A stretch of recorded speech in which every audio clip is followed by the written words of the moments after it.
A Revolução Industrial foi marcada pelo desenvolvimento das máquinas térmicas.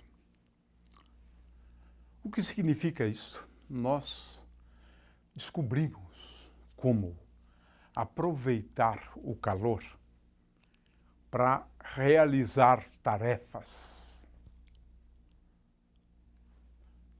Ora, havia a necessidade de formular essas ideias a partir de conceitos já bem conhecidos.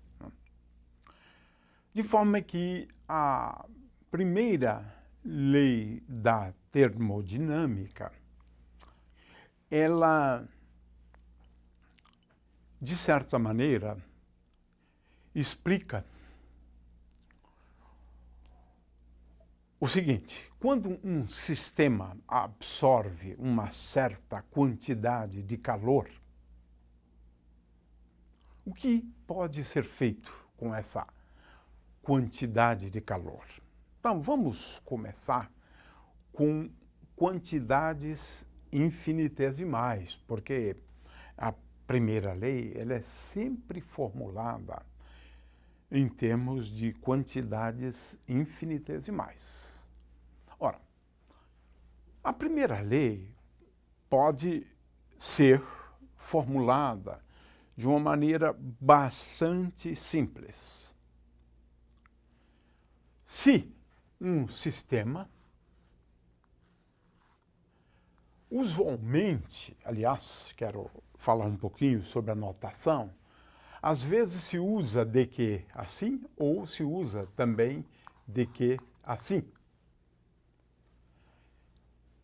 Qualquer que seja o caso, o fato é que de que não é a diferencial exata de uma função.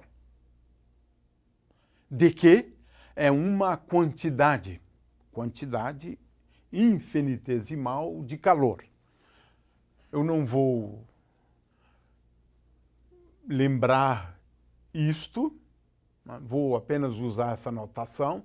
Esta notação é para lembrar que de que não é a diferencial de uma função. Mas, para simplificar, a gente vai usar isto. Então, se um sistema absorve uma quantidade infinitesimal de calor, de que o que pode ser feito com essa quantidade de calor infinitesimal? Duas coisas, né? A primeira é, digamos, aumentar a energia interna, fazer com que a energia interna aumente, né?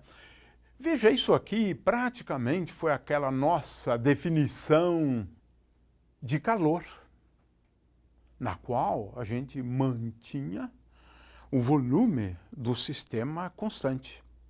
Mas, veja, o gás, ao absorver uma certa quantidade de calor, ele pode se expandir, aumentar o seu volume, portanto, realizar trabalho. Consequentemente, aqui está a formulação da primeira lei da termodinâmica, ou ainda de que é igual a D mais P dV. Essa é a formulação da primeira lei da termodinâmica. Lembrando que de que, apesar da notação de que, né, que não é um potencial termodinâmico, de que é uma quantidade de energia. Só isso. Quantidade de energia. Não é a energia do sistema termodinâmico. É a quantidade de calor absorvido ou cedido pelo sistema termodinâmico. De forma que uma certa quantidade de calor fornecida a um sistema vai levar a uma variação da energia interna do sistema e também pode fazer com que o gás se expanda. E essa é a grande utilidade, na realidade, do calor para movimentar as máquinas térmicas. É a expansão do gás que movimenta as máquinas. De forma que a primeira lei da termodinâmica apenas explica isto. Calor absorvido pode ser utilizado para aumentar a energia, para fazer um gás se expandir, realizando trabalho. É isto. Na realidade, pode ser também entendido de uma outra forma. Calor é energia. E como sendo a energia, ela pode expandir um gás, realizando o trabalho ou variando energia interna.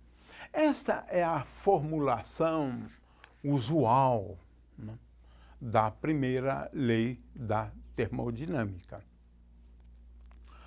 No entanto, para o que segue, a gente procura formular esta primeira lei de uma forma um pouquinho só diferente. Por quê? O que a gente gostaria, né, é de expressar, né, qual é o efeito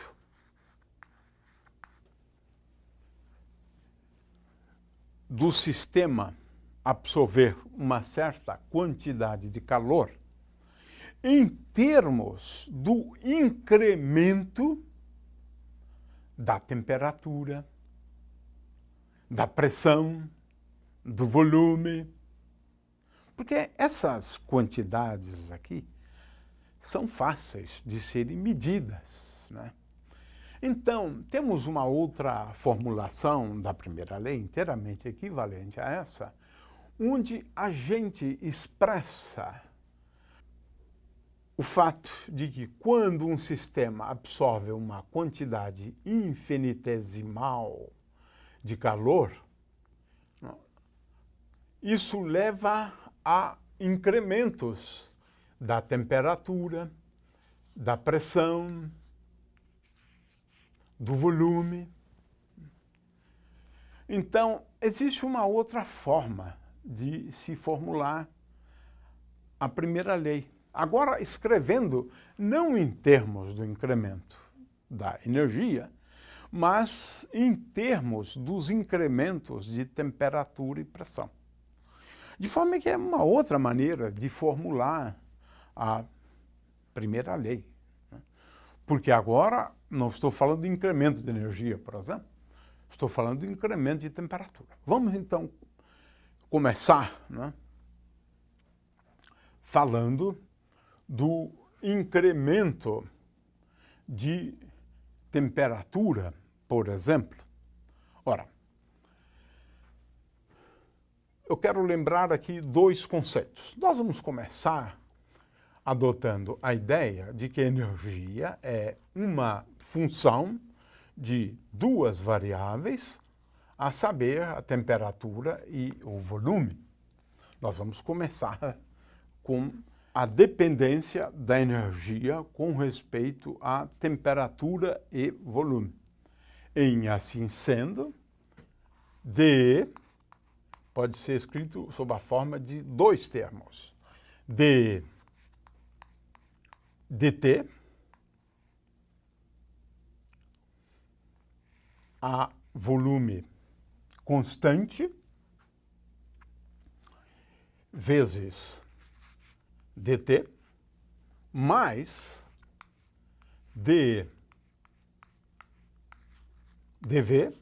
a temperatura constante vezes dV. Ora, partindo desse pressuposto, nós temos a seguinte expressão, é uma outra formulação, né, para a primeira lei, né, de que é igual a dE dt a volume calculado, essa derivada mantendo o volume constante, vezes dt, mas agora eu tenho dE dV, a temperatura constante, mas eu tinha aqui o P, consequentemente, mais dE dV, a temperatura constante, mais agora a pressão vezes dV. Ou seja, essa é uma outra maneira de formular a primeira lei. Se o sistema absorve uma certa quantidade de calor, então haverá um incremento de temperatura, dt. E um incremento do volume também. As duas coisas são possíveis, né? Claro que eu posso ter uma transformação, um processo no qual o volume seja constante. Isso é uma possibilidade.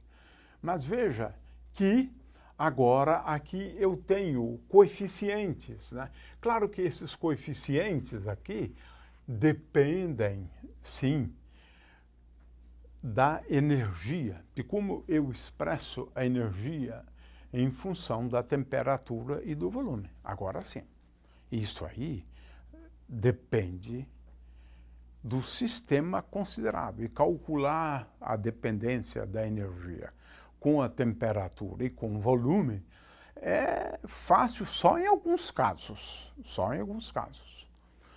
Mas aqui a gente admite, né, que a gente tenha condições de calcular a dependência da energia com a temperatura, né, e com o volume, de forma que, em princípio, eu tenho aqui uma outra maneira, uma outra expressão. E essa expressão, ela é interessante, porque, veja, ela é muito prática, na realidade. Ela é muito prática. Por quê? Veja, se o sistema absorve uma certa quantidade de calor, nós vamos falar nisso daqui a pouco, né? Então, determinando a variação de temperaturas, né, a partir desta expressão, eu posso, em princípio, determinar dE, dt a volume constante. Já é uma grande coisa. Eu posso medir, pelo menos, essa taxa de variação da energia. Medindo o quê? Ou estabelecendo uma relação entre o calor e a temperatura, por exemplo. De forma que isso é muito prático, né? Vamos ver que isso está relacionado a medidas do calor específico, né? E calor específico é uma coisa que você pode efetivamente medir. Então, aqui eu tenho uma formulação da primeira lei da termodinâmica, de tal maneira a fazer um uso prático, né, desta lei. Mas veja que agora eu não estou relacionando dQ com DE, né? Eu estou relacionando dQ com incrementos, né, da temperatura e do volume. Muito bem. Então, esta aqui é uma forma, né, de enunciar, uma outra forma de enunciar. Mas eu tenho outras alternativas, né? E para introduzir essas outras alternativas, é importante entender, né, que eu tenho uma equação de estado e que me permite, eventualmente, determinar, teoricamente, com certeza absoluta, né? Eu tenho aqui uma função de g, t e v, vamos escrever assim, uma relação conhecida como equação de estado,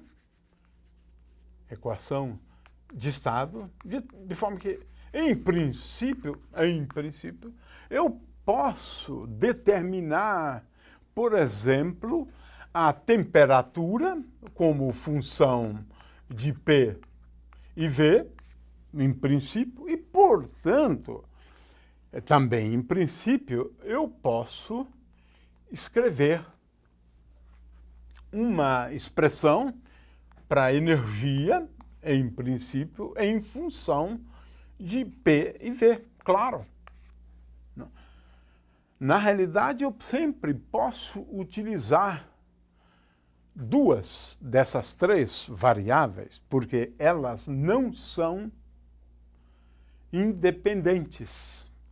Eu posso determinar T como função de P e V e, consequentemente, a energia passa a ser função de P e V.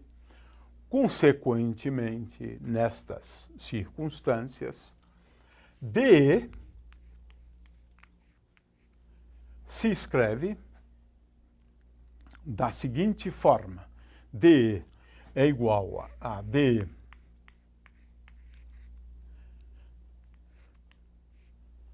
dV, a P constante, vezes dV, mais dP,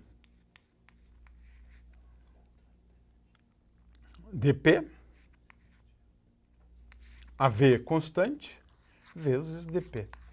Então, tem uma outra maneira de enunciar agora a primeira lei, levando em conta variações do volume e da pressão.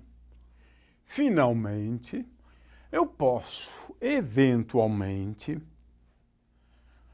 escrever V como função, né? V como função de P e T, em cujo caso, isso agora vai ser importante para a gente, quando a gente falar de calores específicos, né? De capacidade térmica, de calor específico molar e assim por diante. Nesse caso, agora a gente está admitindo que a energia vai ser escrita, né, em função de T e P. Ora, isto faz com que dE possa ser escrito como dE dt, a pressão constante, vezes dt, mais dE dP, a temperatura constante, vezes dP. Ou seja, eu tenho várias formas de escrever dele, em termos de derivadas parciais da energia com respeito à temperatura, mantendo a pressão constante, mantendo o volume constante, da derivada parcial da energia com respeito à pressão, mantendo a temperatura constante ou mantendo o volume constante. Grosso modo, portanto, eu tenho esta expressão geral como sendo a formulação da primeira lei, mas Eu tenho outras formulações da primeira lei. Uma delas é esta aqui. Uma delas é esta aqui. Ou seja, eu escrevo de que em termos de incrementos da temperatura, do volume, em termos de incrementos do volume e da pressão, ou em termos dos incrementos da temperatura e da pressão. Ou seja, eu tenho três combinações possíveis. Relacionar de que há incrementos da temperatura e do volume, da temperatura e da pressão, e finalmente da pressão e do volume. Em princípio, eu tenho então três formulações. Em termos de incrementos, lembrando que a gente está sempre pensando em duas variáveis independentes e que eu possa escolher qualquer uma dessas variáveis como sendo as variáveis independentes.